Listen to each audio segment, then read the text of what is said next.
cloudy. I gotta get in it cause I need to feel that ooh yeah. She said, babe, let's go, and I said, yeah, baby, let's do that. My body never fade, never up. Always in my system, you can see it when I pull up. Yeah, I got that light on me. Yeah, yeah. You know I got that light, and it shines on me. Yeah, yeah. You know I got that light, it shines on me.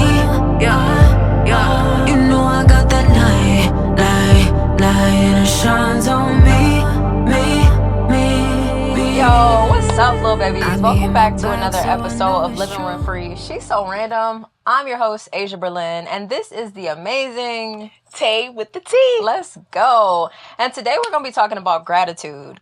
And one person that came to mind was the homie F.O.E Tokyo, because we have a song called Gratitude, but So Grateful is the name of the song. You forgot. Same thing. It happens. But I thought it would be perfect because you and I also always talk about just being grateful for everything. So I'm so happy to have you. Can you tell us a little bit about you, Tokyo? Oh, man. First of all, thank y'all for having me on. This is great to finally get in here with my sister, man. And Tay, good to meet you for the first time. So you got a lot of good energy going on over there. Salute. Yeah, she do. Hey, man. And we in the building. So a little bit about myself, man. I'm straight out of St. Louis, born and bred. You know what I mean? Started on the north side. Ended up in a little section of St. Louis called Normandy. My family, it's pretty complex, but it's mostly Southern. You know what I'm saying? Like the Louisianas and the Mississippis, you know what I'm saying? That's where most of my roots come from. So there's a lot of music in that. You know what I mean? Yeah. Far from jazz and Muddy Waters, things of that nature that may have came from down there. So I would say, like, I grew up with my mom and dad in the family. You know what I'm saying? A sister. I had a brother back in the day. He ended up doing some time. He gone right now, but you know what I'm saying? But other than that, full house. No real, you know what I'm saying, problems in the house like that. Like what we hear today statistically, you know what I'm saying, that it happens in a normal black home in this modern day that we live in. I actually grew up with both spectrums, so I seen a good life. I seen the hard-working man every day, 9 to 5, and I also seen a mother that didn't have to work, but stayed at home, did like knitting and cooking and making sure the family was reading and things of that nature. So it wasn't really, I didn't see what everybody's seeing today, the single mother, all that stuff like that. It was rarely you seen it around the neighborhood. You know what I'm saying? It probably was like 2 families like that, if that. You know what I'm saying? Yeah. Like most of my friends had both their parents. You dig it? So, just coming up from that era, well, I'm 36 now, so just put that out there, you know what I'm saying? So just throw that out there. So it's just a different era of life. So going back to the music thing, just growing up every Saturday, or every day mostly, just waking up, my mom cleaning up or waking me up to go to school, and there's music playing in the background. And I never knew what the motivation was, you know what I'm saying? Like I never knew that this was charging me to actually get my ass up, go to work. I mean, not go to work, but go to school. But technically I am going to work, but you know, but every day I never understood. Why is she playing Aretha? Why is she playing this church song? Why are we listening to this today? What is this? Like, you know what I'm saying? On the ride to school, on the way back from school, on the way to the store, you know what I'm saying? I'm just hearing different music, singing along with my mama until it got to a point on Sunday, she cooking a Sunday dinner. You know what I'm saying? And I'm beating on pots and pans in the corner. She just let me have my way. Just go ahead and beat, son. Go ahead. I don't care. Go ahead. So I actually started learning the song patterns. Now I'm a little boy, but I'm really beating on cue. And till my mom started looking around like, hold on now, like you too on point now. Like, hold on, you might know something. Like, hold on. You cold with it. Yeah, like it didn't make sense back then, but to get back to the thing of it, not too much. Didn't see too much heartache and pain till like I want to say till my mama passed when I was 13. You know what I'm saying? I didn't really see too much. Had 2 grandmothers. A grandfather stayed in Indiana and Gary. We visited sometimes. Another grandfather, but he wasn't really my grandfather. He was like my, you know how I went back in the day. Yeah. He had a whole bunch of kids and shit like that. But it was one man that stepped up and he was like, "Hey, I'll help you with it, mom." You know what I'm saying? And I didn't realize till later on when I got old that Mr. Joe, he wasn't my grandpa, but I called him grandpa when I went over there. They slept in 2 separate rooms in one house, dog. And we all used to come over there every Sunday, every Friday. People used to spend the night. And we never knew that. You know what I'm saying? We just knew that Mr. Joe. But what happened at night, we never knew that because everybody had to go to bed at a certain time. That was law. Nobody seen what happened after 11 o'clock. Everybody was in the bed or put up. So we never knew that. We found out later when we got older. So, but he was a cool dude. He ended up passing, but I didn't know him. I knew him when I was like a little boy. But for the most part, man, like I said, long live my mama. Yeah, feel me? So, but she's the reason. You hear me? So, I love that. So definitely. So and my pop too. So all love. That's dope. Yeah. I mean, I love the fact that across the country we kind of have similar cultural similarities, right? Like the growing up listening to the different types of music that your mom plays. I know that was for me. Yeah. Like certain songs was just a sign that my mother was cleaning and it's yeah. time to get your butt up and get the cleaning. For me, yeah. My mom was different. So my mom's cleaning song was actually Cher. Yeah. A Cher song would be like how she got it started. Sunday was absolutely gonna be gospel. You getting up, get ready for church. Yeah. But cleaning, Cher. I love that. I think my mama cleaning up song was absolutely. My mama cleaning up song was the Clark Sisters, "Living Not in Vain" or something like that. I want to say, yeah. And she used to play that a lot. I just remember that like vividly, like, and that was her go-to. Like, I heard that more than everything, like for real. Yeah. But she lived by, she stood on that. So, yeah. Dope. That's dope. Well, thank you so much for sharing that with not only myself, because I don't know your story, but also for anybody that's checking in with us. Definitely gives an insight to not judge people. You don't know. Tokyo had a great life. You know what I'm saying? He had a lot of support, and that's really beautiful. And that's going to throw us into our first question. Just talking about gratitude, right? You talked about those things that I'm pretty sure you're grateful for. But have you ever looked up and like thanked the universe for something specifically that you think other people aren't grateful for? Oh yeah, life every day. I don't think a lot of people really thank God for life every day. You know what I'm saying? It's not a promise, none of that. I had to realize that because I've lost so many people that I thought would be around forever. You know what I'm saying? Some of the things I do now was key to helping those that I thought was gonna be here forever. You hear me? A lot of my energy came from people that I thought was gonna be here forever. The reason I go out of town, the reason I record, the reason why, period. Because I thought these people were gonna be here forever to celebrate. So if they not here, you know what I'm saying, what's the drive? You know what I'm saying? The drive is one day I'll see these people again to celebrate. So I gotta do as much work as I can on this earth till I get to where they at. You hear me? So that's the motivation, man. Yeah.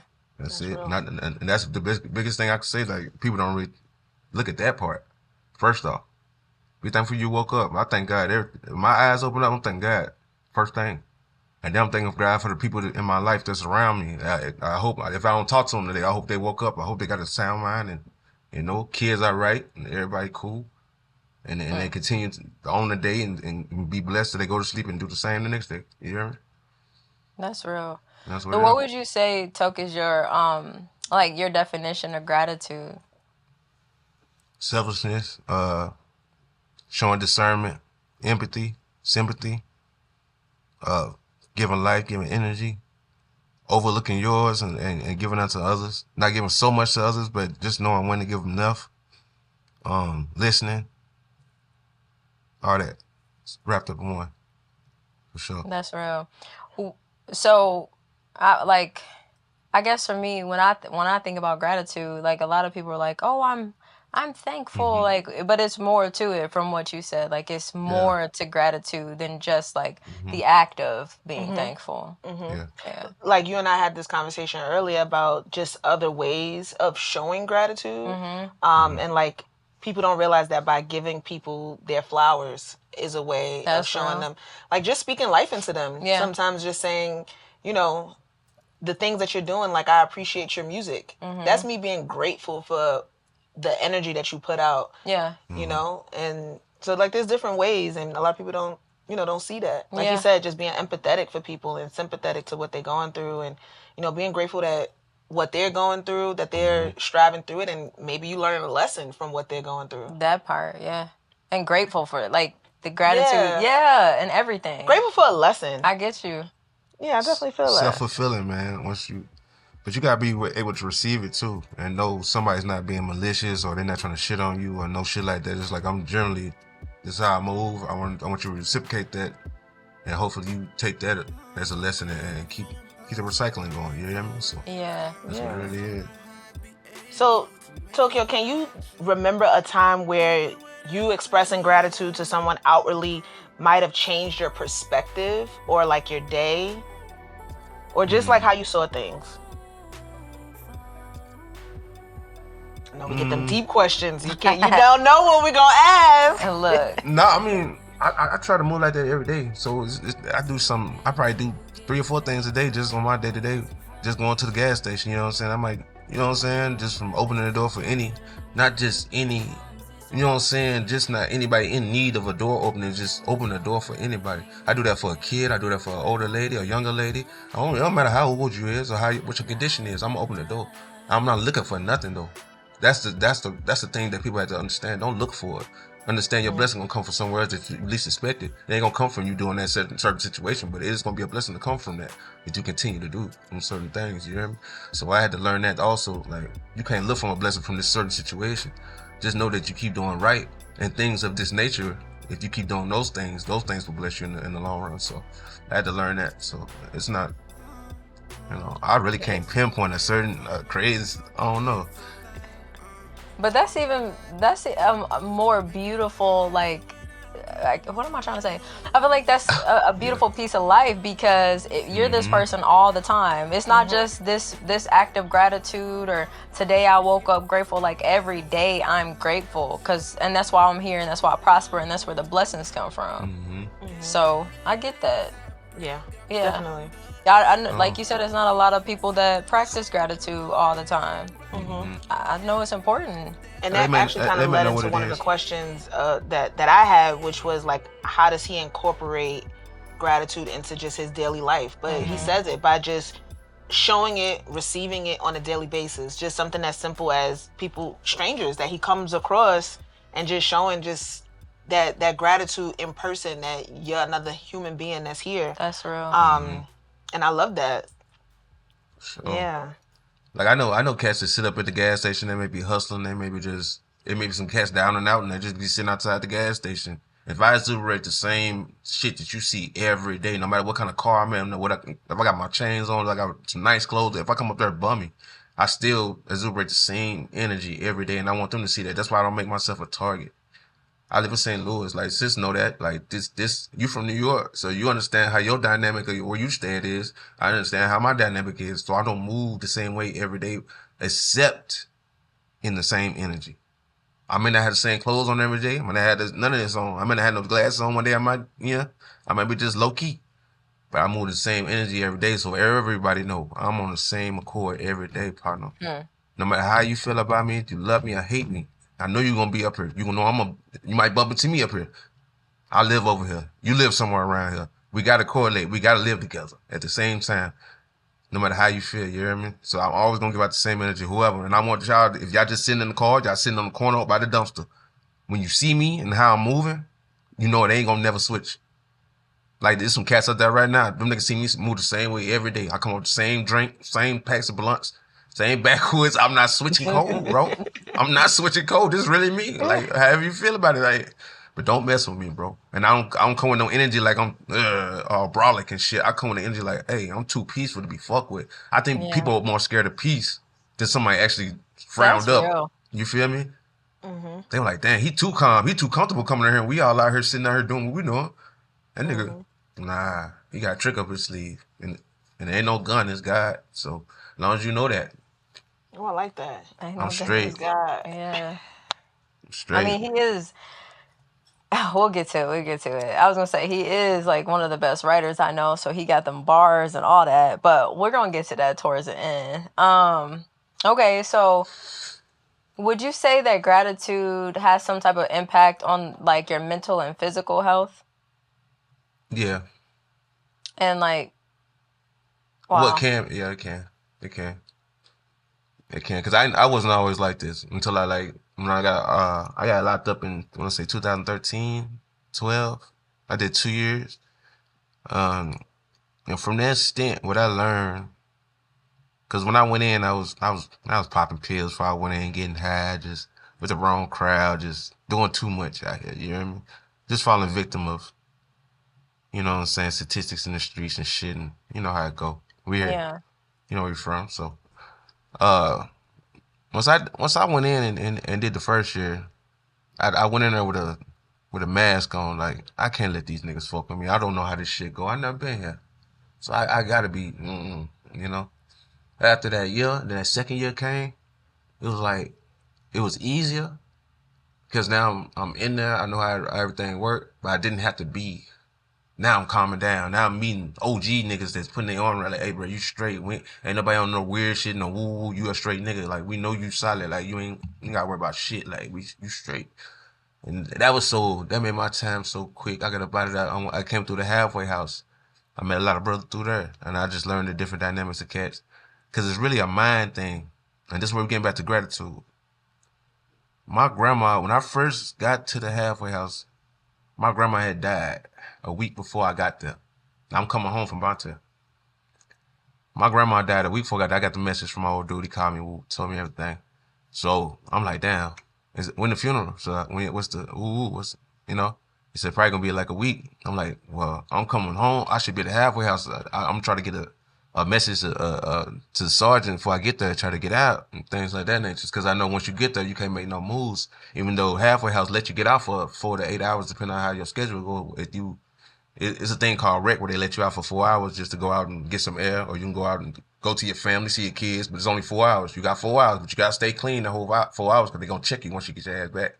You feel me? So it's rec, and then they give you a certain amount of hours if you got a job. Like, if you got a job and you on a job for 8 hours, they give you that whole 8 hours back, but they give you an extra 45 minutes to get your ass back. But you go past that, you screwed. They hit you. So I knew once I got there, my first 2 weeks I can't do that because I'm new. So I don't got that privilege yet. So I was trying my hardest to get a note to get to them people to let them know, like, hey, my grandma passed. This is my heart. Like, I gotta get out. Like, I gotta make something shake. You hear me? So I'm coming from Bonte. I finally get down here to St. Mary. It's down by the arch. It's down on the riverfront. It's like kind of ducked off. People don't even know it's down there. You know what I'm saying? You wouldn't know unless you see a whole bunch of cats with the white t-shirts coming up when they get their wreck and shit like that. You would never know it's down there. Where the new bridge at? I watched that bridge get built. I watched a man fall off that bridge while it was getting built too. Oh. I don't think they ever talked about that motherfucker or not. But yeah, we watched that shit. I watched it for myself, literally, out my window. I really watched that shit. So, but long story short, I finally got there. They got me, you know, they got me in there, got me locked in. So I'm in my little room or whatever, my cell, intake kind of. And the crazy thing is about it, the sergeant ended up being my homeboy girlfriend mama. And it was the weirdest thing. And I don't know how God worked like that. That was just crazy. And she knew me, and I broke it down to her. So when I was like, what you doing here? She like, this is what I do. Ooh. And I was like, what? Y'all like, she never told. I'm like, what? So boom. So I broke it down to her, boom. Long story short, next on the funeral, day of the funeral was the only day she can get me out. I got out that morning of the funeral. Came to my house, all my family here, sleep on the floor, all that type of shit. I walk in the door, wake everybody up, like, hey, we gotta woo. They're like, what the fuck? What you? All that. It was like, I know it was like a dream to them, but I don't know. I made it though. So gratitude like that, people knowing people, like being good to people, like not being rude. Just me, like that wasn't no homegirl of mine. That was just somebody I knew through my homeboy. Just being around good people that know good people, put me in favor. You hear me? So this little story like that. So yeah, that was a good time. I can say that changed the nigga perspective of a lot of shit. So I like that. He just was answering all my questions. Right. You know, I want to say I'm grateful for Tokyo. I appreciate it. I mean, sure. Because the insight, right? You've been through things that could have made you go the opposite direction. Yeah. But then you have those small, like, reminders that's like, you know, you would say like God saying, you've been through something, but don't forget, it could be worse. It could always be worse, right? It could always be worse. Yeah. So, like, even just him talking about watching a man fall from the bridge, he in the halfway house, so he's feeling a certain kind of way, but he witnessed somebody lose their life. Man. You know what I mean? Like these little reminders, you know, his people's being able to get him to the funeral. Yeah. Mm-hmm. I will say that since I've known you, Tokyo, you've stayed in this light. It's constantly this way. You haven't switched up, except for that one time that you called me and you said something rude, and then I told you. But you haven't switched up. Like, you haven't. You've been consistent. Like, you even consistently call me and be like, Aysia, like, where you been? Like, what's going on? Like, consistent. Mm-hmm. And so I would also say I'm grateful for Tokyo too. I would say I'm grateful. I'm grateful for you, Tok, for sure. Yeah. I appreciate you. Sure. Yeah. Yeah. I want people to stop texting. They want to know what's going on. That was actually me. Oh. Okay. We're having secret conversations, guys. So, Mm-hmm. one question that I would ask is, what is something that you would tell someone else that's struggling to be more grateful in their everyday life? Say it one more time for me. I don't want to miss. What would be a suggestion for someone who's struggling themselves to just be more grateful in life? What would be something that you would suggest to them to just kind of step outside of their own world and be a little more grateful? Know it's your world. First off, it's your world. Everybody plays a movie role, and whether you want somebody in your movie is your decision. You can make your own cast. You can change characters. You see how they changed the mama on Fresh Prince of Bel-Air, and we didn't give a fuck. Yeah, man. We still watched it, didn't we? So it don't matter who in the place of it, as long as they doing the right thing. You feel what I'm saying? So make sure the movie cast is right. You know what I'm saying? But you got to cast your people right first off.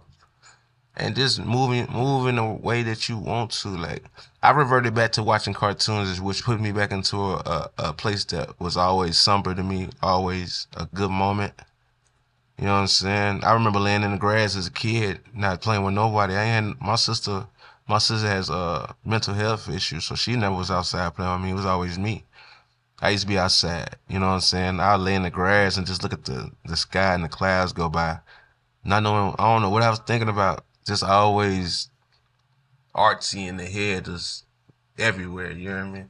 And I just remember that, and I just always take that with me. So whenever I get into a space now, it's just like, cartoons is my thing. I'll go back and watch wrestling. I remember my grandma used to cut on wrestling. She just told me, this is what your grandpa used to watch. I never knew that man. I never knew that man. But just her putting that on her, and now translating to me. Now that's something that helps me calm down. When I tell them, I watch wrestling. It's dope to me. It ain't nothing but a man soap opera. Yeah. So I love that. I'd rather do that than be outside and be in the streets and be another nigga in a box. You feel me? Off some stupid shit. When I could be in the house, be safe, be productive, be on here with people like y'all, talking about some real shit. You know what I'm saying? And raising awareness on health. Black man health awareness is not talked about. Black people health awareness is not talked about or looked up on. And I think that should be something that's highlighted more that we don't talk about. So, and I think all of it, the healing is gonna come from music. The healing is gonna come from the music, bro. We gotta get back to the neo souls, back to the original R&Bs, quartets, duets. We need them type of people, man. Like, man, that's what we need, man. That's the solution. When we get back to that part, I think everything be straight. And we see now what's going on in the industry with the whole Diddy thing and everything. We don't get too deep in it, but just saying, once the cancer is clear, we can be reformed, and we can now we know how to eat better. Now we know how to treat our body better once the cancer is removed. That's all I gotta say about that one. But yeah. Yeah, that's real. Man, sometimes you'll call me and you be listening to, I'm talking about, he goes back. I'm talking about music that's like as old as my great grandma, I feel like, and he listens and gathers energy and light from that, which I think is another tool to keep yourself grounded and focus on gratitude. So, man, I guess at this point, because he has answered a lot of our questions about gratitude, we can dive into some like questions about Well, I got a statement. Okay. One thing about Tokyo is he's so humble. But this guy, he has been in the rooms with like some of our rappers and artists that we'd be like, dang, he has written songs, co-written, like. I mean, you gotta drop some names because I want to know who. Tokyo, you gonna tell us a couple people you work with? Oh, there's been around a lot of people.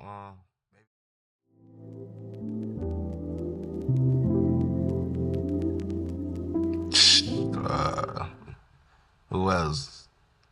A lot of motherfuckers. Like, man, it varies, man. That's how long his resume is. You see? Yeah, like, but he won't just go and and humble. he won't just go and stand at the top of a building and scream it out. I'll be like, so what happened when you did that? And he's like, oh, it was cool. It was a session. That's crazy. I think that being humble goes hand in hand with having gratitude and just staying focused on like what life is truly about. But I guess I'll say this, like the name of this show is Living Rent Free. She's so random. So you know we got to come at you with some random ass questions, right? Okay. All right, tell you got something? Anything random, top of the dome. let's go. Favorite ice cream flavor? Oh wow. Okay. I gotta say turtle. Wow, that's a very intricate flavor. That is. I've never had that. I took you as a butter pecan kind of guy. Shut up. That's my favorite, and I thought he was going to say that. I felt like we was on the same wavelength, but never mind. I'm a chocolate chip cookie dough ass girl. It used to be my grandma's favorite, the butter pecan joint. Yeah, for sure. Really? Yeah. Butter pecan and cookies and cream. That's what's going to always be in my house. Okay. Well, I'm going to need the chocolate chip cookie dough with extra cookie dough. I mean, I want them to pile it in there so every bite has cookie dough in it. I feel that. For sure. All right, let me see. If you could work with one artist that you haven't already worked with, who would that be?